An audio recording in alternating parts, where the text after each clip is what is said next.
Salam, selamat pagi bagi kita semua. Yang saya hormati Bapak dosen pengampu, yaitu Bapak Dr. Diki Kansil, MTH, MPD. Hingga saat ini kita bersyukur kepada Tuhan, di mana kita masih merasakan kasih dan anugerah kemurahan Tuhan yang dinyatakan di dalam setiap kehidupan kita.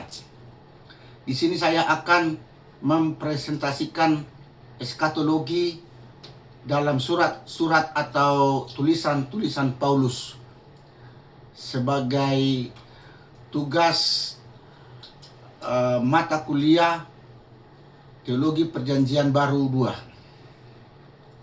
Sebelum kita memasuki eskatologi atau mempelajari eskatologi ini dalam surat-surat Paulus, kita harus terlebih dahulu mengetahui apa itu eskatologi. Eskatologi merupakan doktrin yang membahas ajaran tentang peristiwa-peristiwa terakhir yang ditandai akhir zaman.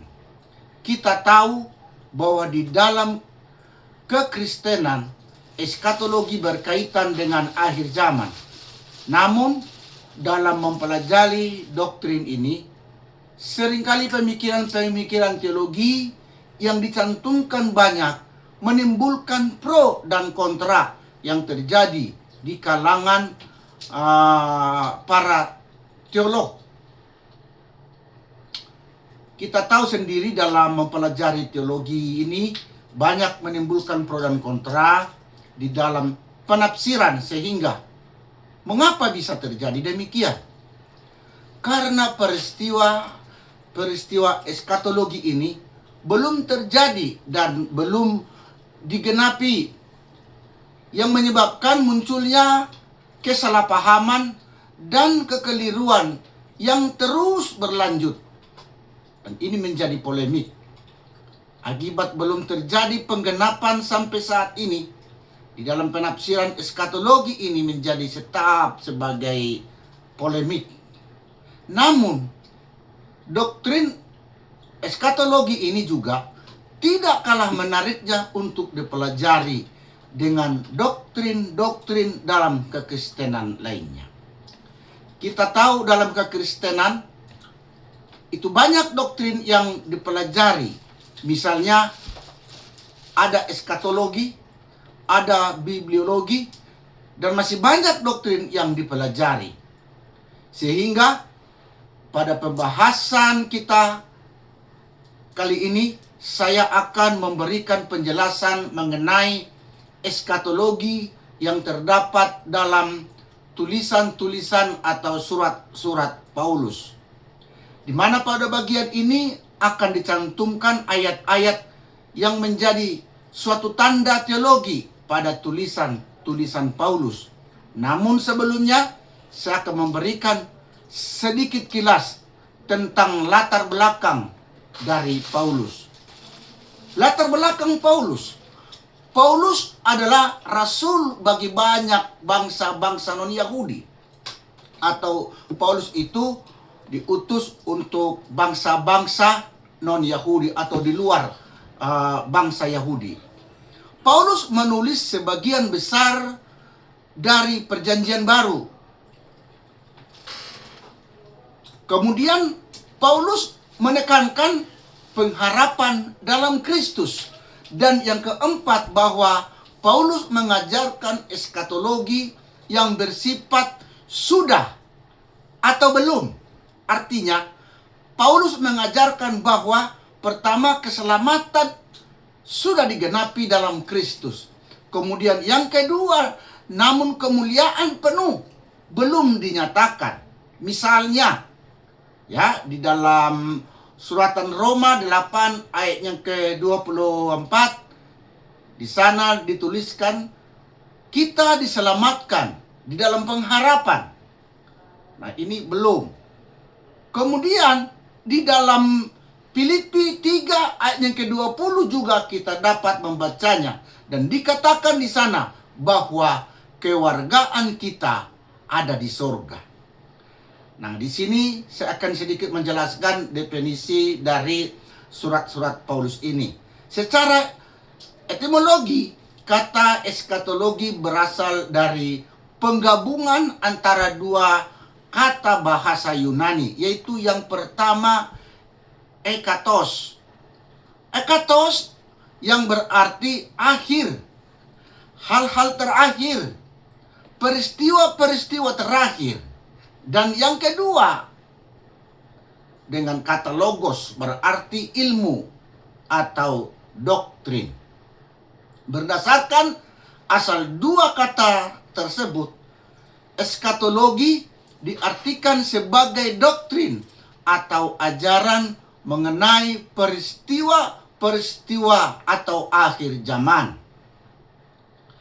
Selain itu, eskatologi merupakan ajaran Alkitab tentang pernyataan Allah, bukan hanya kepada orang-orang yang diilhami, tetapi juga melalui peristiwa-peristiwa sejarah yang artinya melakukan perubahan menjadi suatu dunia yang baru.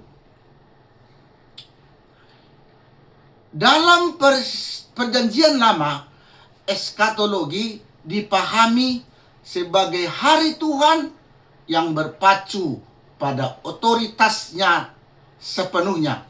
Ya, otoritas Allah sepenuhnya maksudnya.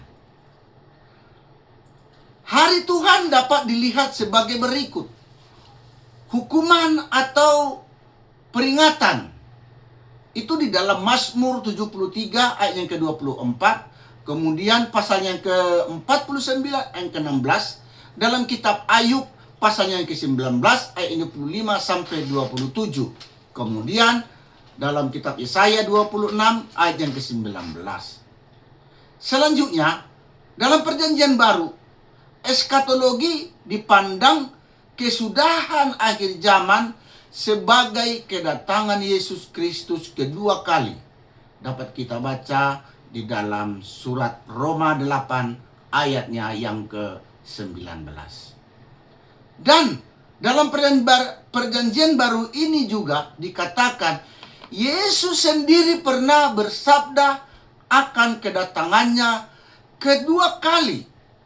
Itu dapat kita baca dalam Injil Matius pasal yang ke-16 ayat yang ke-27, kemudian pasal yang ke-23 ayatnya yang ke-19, lalu pasal yang ke-24 ayat yang ke-27, dan Yohanes 14 ayat yang ketiga, kemudian Yohanes 14 ayatnya yang ke-28.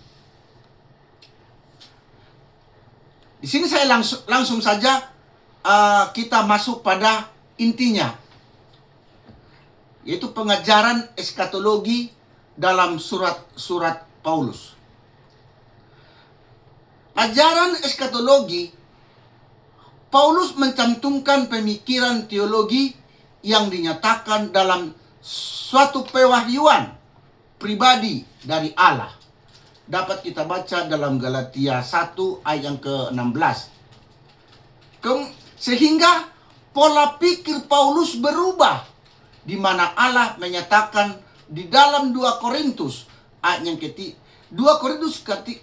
ayat yang ke-14. Di situ dikatakan, tetapi pikiran mereka telah menjadi tumpul, sebab sampai pada hari ini selubung itu masih tetap menyelubungi mereka. Jika mereka membaca Perjanjian Lama itu tanpa disingkapkan, karena hanya Kristus saja yang dapat menyingkapkannya. Bahwa kita tahu bahwa di sini merupakan suatu peristiwa akan terjadinya eskatologi. Eskatologi yang dijelaskan Paulus bukan hanya menyangkut pada peristiwa masa depan, melainkan juga tentang kehadiran masa kini. Oleh karena itu, yang menjadi pokok eskatologi dalam surat-surat Paulus ialah kedatangan Yesus kedua kalinya. kebangkitan, dan penghakimannya.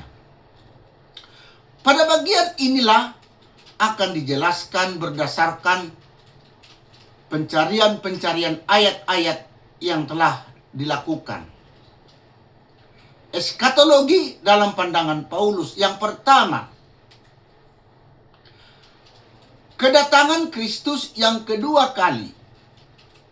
Kata kunci dalam eskatologi, dalam surat-surat atau tulisan-tulisan Paulus, memakai istilah kata Yunani parousia pada kalimat kedatangan Kristus yang kedua kalinya. Secara harafiah istilah parousia adalah kehadiran atau kedatangan itu sebanyak 14 kali dalam tulisan Paulus. Sekali lagi kata parousia ini disebutkan sebanyak 14 kali di dalam tulisan Paulus. Pada kata ini, Paulus menggunakan arti kata tersebut dalam beberapa keadaan jemaat yang dilayaninya. Kita tahu bahwa Paulus banyak menulis tulisannya kepada beberapa jemaat. Istilah parousia yang terdapat di dalam Filipi 2 ayatnya yang kedua dan 1 Korintus 16 ayatnya yang ke-17 menjelaskan bahwa Allah menyatakan dirinya dalam sejarah kehidupan manusia dalam bentuk kehadiran dan kedatangannya bagi orang-orang percaya.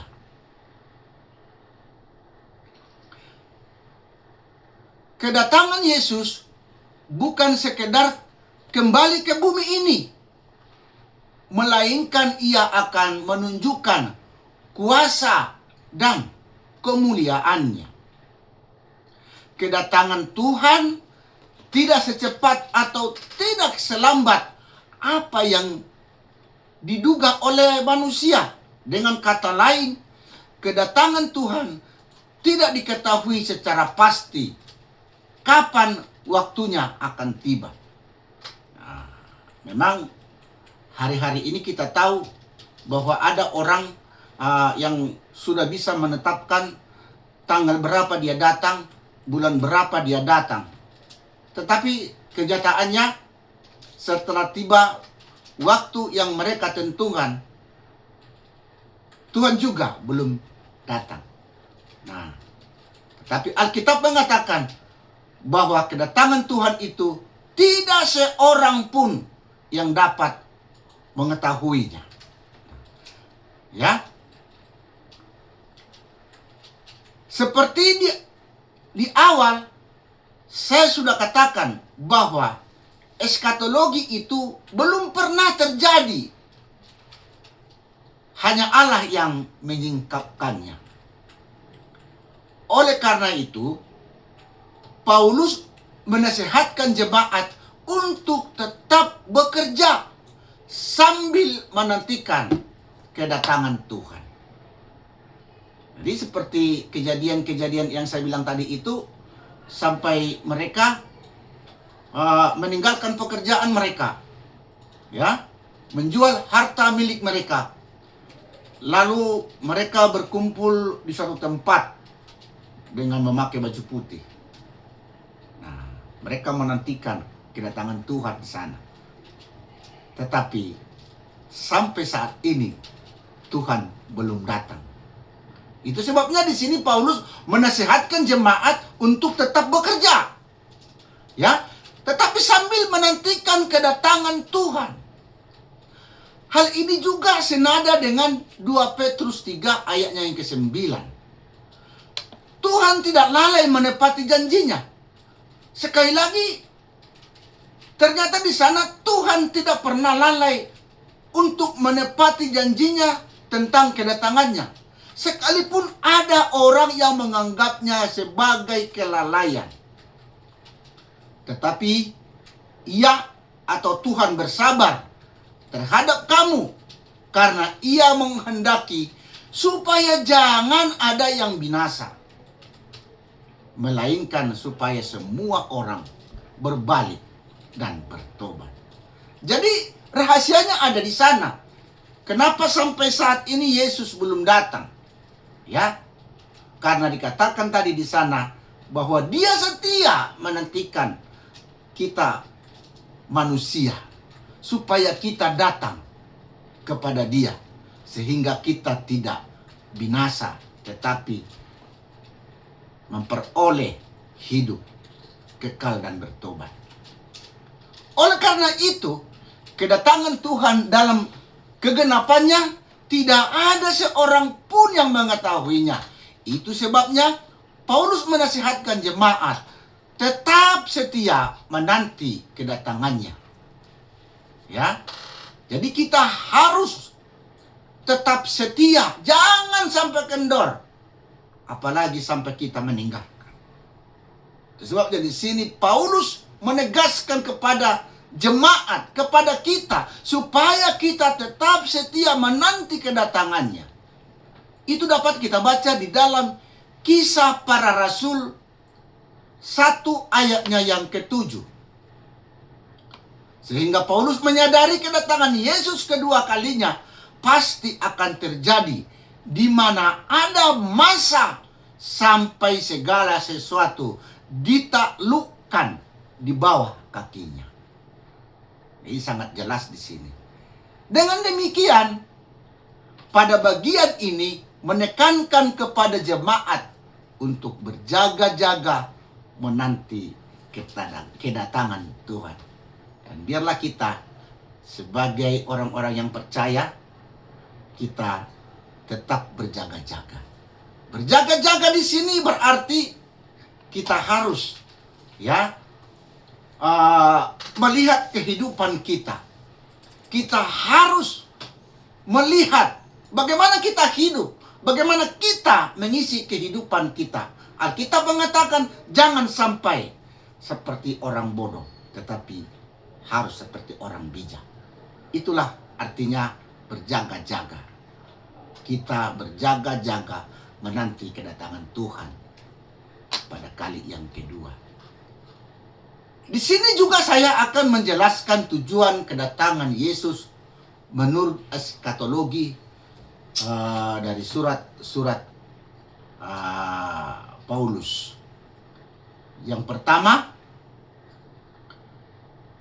menggenapi keselamatan. Artinya kedatangan Yesus itu adalah menggenapi keselamatan. Ya. Kemudian yang kedua, tujuan Yesus datang untuk menghakimi dunia. Dan yang ketiga, tujuan Yesus datang ke dunia ini untuk memulihkan ciptaannya. Di dalam 2 Tesalonika pasal 1 ayat yang ke-7 sampai dengan ayatnya yang ke-10, Paulus juga menegaskan bahwa Kristus akan datang dengan kuasa. Untuk apa? Ya, untuk apa? Yang pertama di sini, memberi kelegaan kepada orang-orang percaya. Memberi kelegaan kepada orang-orang percaya. Dan yang kedua, menghukum mereka yang tidak mengenal Allah. Kemudian yang kedua dalam eskatologi Paulus yaitu kebangkitan. Ya, jadi kita di sini masih masuk di dalam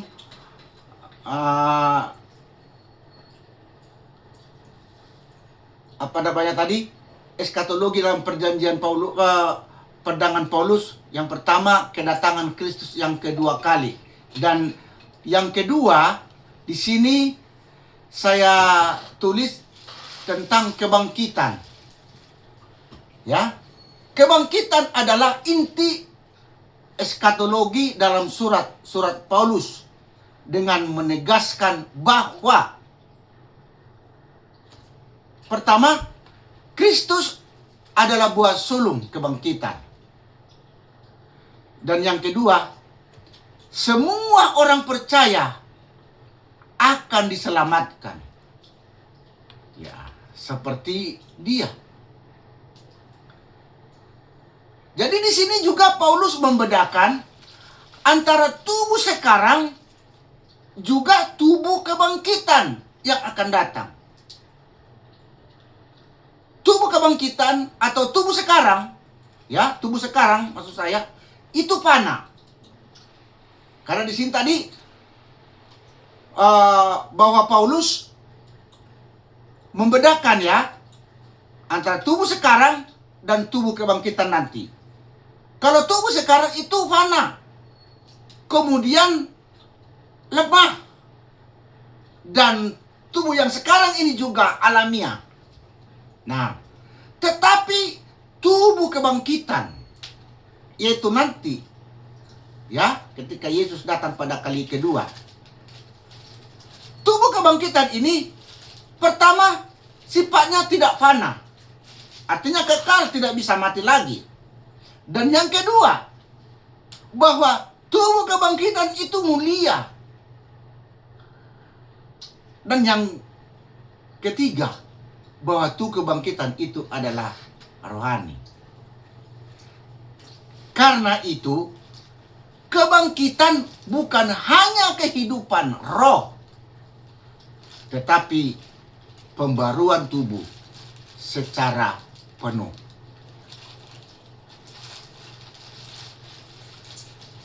Kebangkitan menurut eskatologi surat-surat, ya saya ulangi, kebangkitan menurut eskatologi surat-surat terjadi ketika kedatangan Tuhan, ya, kedatangan Tuhan dapat kita lihat di dalam 1 Tesalonika 4 ayat yang ke-16, kemudian di dalam 1 Korintus 15 ayat yang ke-52.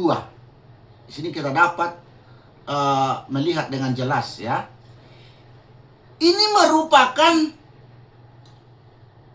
sebuah perubahan yang dialami oleh orang percaya dalam Kristus.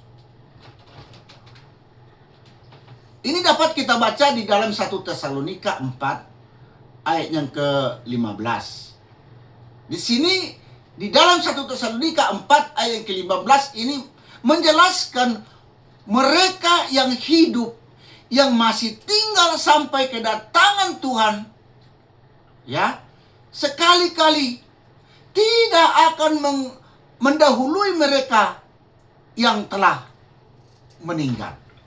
Artinya kita yang hidup sekarang ini, waktu Yesus datang pada kali kedua, tidak mendahului orang-orang yang sudah meninggal sebelum kita.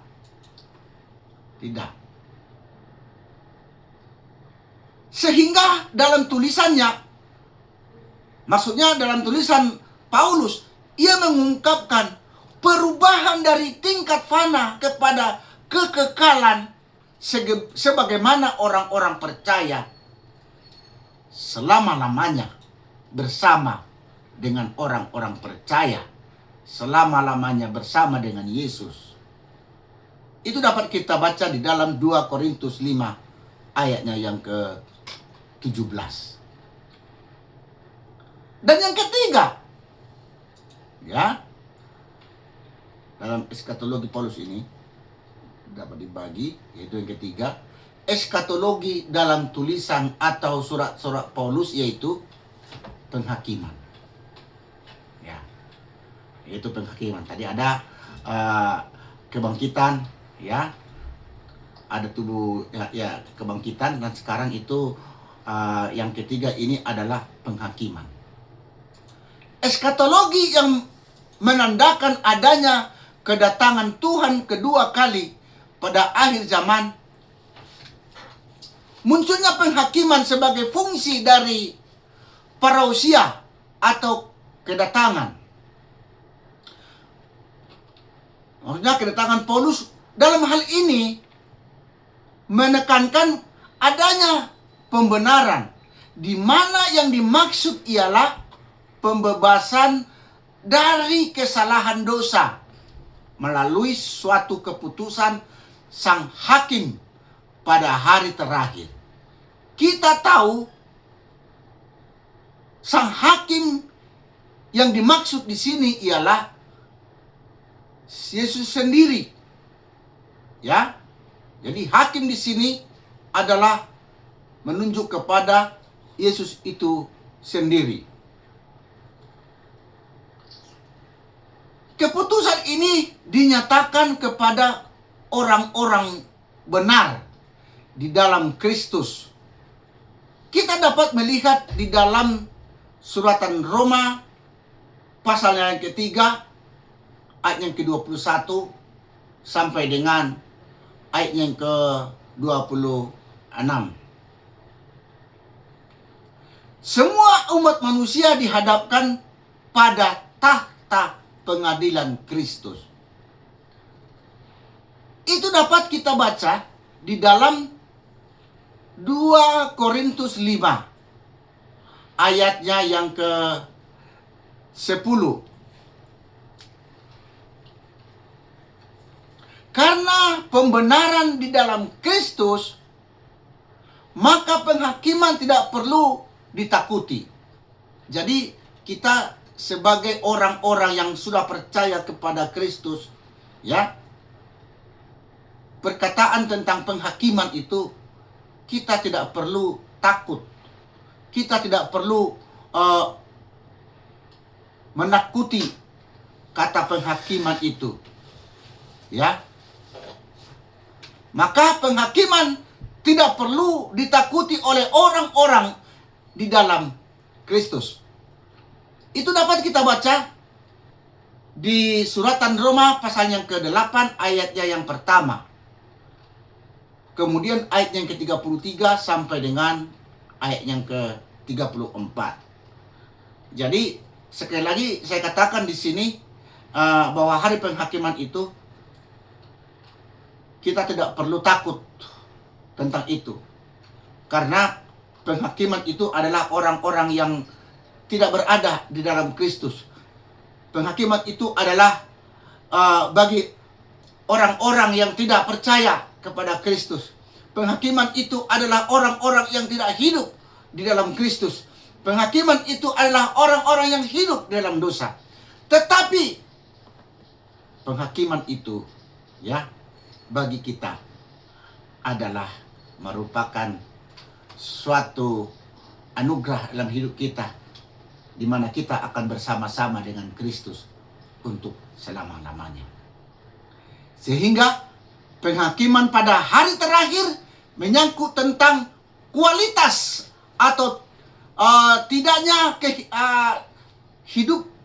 kehidupan orang percaya. Sekali lagi di sini, penghakiman pada hari terakhir itu menyangkut tentang kualitas. Bagaimana kehidupan kita, berkualitas atau tidak kehidupan orang Kristen. Jadi sekali lagi di sini, kehidupan kita dituntut untuk berkualitas. Ya. Sekalipun keselamatan berdasarkan anugerah, namun orang Kristen harus mempertanggungjawabkan kualitas kehidupan kekristenannya saat ini. Maksudnya, sekalipun kita sudah diselamatkan, memang kita sudah diselamatkan Yesus, ya, di mana Yesus sudah mati bagi kita. Tetapi bagi kita sekarang ini harus mempertanggungjawabkan setiap perbuatan kita. Itulah yang menjadi kualitas hidup kita di dalam kekristenan kita. Dari hal inilah kita dapat mengetahui apakah kita mendapat upah atau tidak. Dapat kita baca di dalam Roma pasal yang ke-14 ayat yang ke-10. 1 Korintus 3 ayat yang ke-12. Kemudian pasal yang ke-15 ayat yang kedua. Dengan demikian, penghakiman Allah hanya kepada orang-orang yang tidak percaya. atau yang hidup di dalam dosa. Kesimpulan eskatologi dalam surat-surat Paulus. Berdasarkan pengajaran Rasul Paulus di dalam surat-suratnya, eskatologi tidak hanya berbicara tentang peristiwa akhir zaman di masa depan, tetapi juga tentang karya keselamatan Allah yang sudah dimulai melalui Yesus Kristus dan akan mencapai sepenuhnya pada kedatangannya kembali. Pemikiran eskatologi Paulus menempatkan Kristus sebagai pusat sejarah keselamatan serta memberikan pengharapan bagi orang-orang percaya. Pertama, Paulus menekankan bahwa zaman akhir telah dimulai melalui kematian dan kebangkitan Kristus. Melalui karya penebusannya, Allah telah memulai era keselamatan yang baru bagi umat manusia. Yang kedua, eskatologi Paulus memiliki ketegangan antara sudah dan belum. Orang percaya sudah menerima keselamatan dan hidup baru di dalam Kristus, namun sepenuhnya masih menantikan penggenapan pada masa depan, khususnya saat kedatangan Kristus yang kedua kali. Kemudian yang ketiga, Paulus menegaskan tentang parousia atau kedatangan kembali Kristus. Pada saat itu orang percaya akan dibangkitkan, tubuh akan dimuliakan, dan seluruh umat Allah akan dipersatukan dengan Tuhan.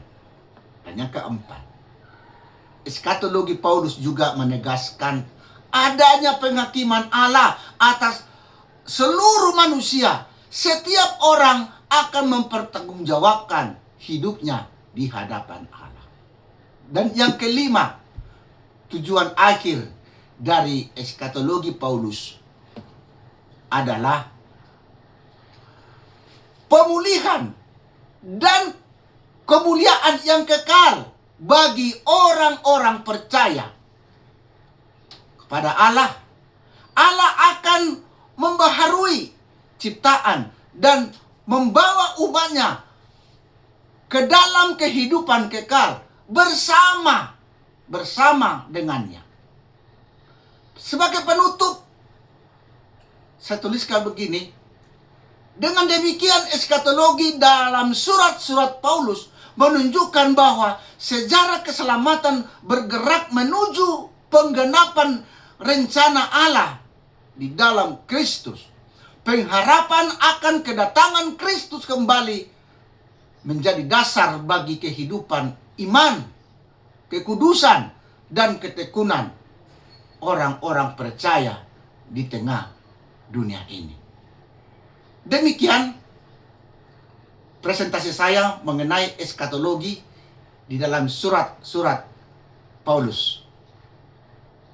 Biarlah kiranya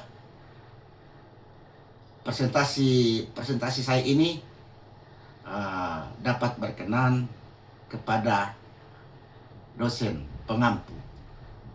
Terima kasih. Tuhan Yesus memberkati kita.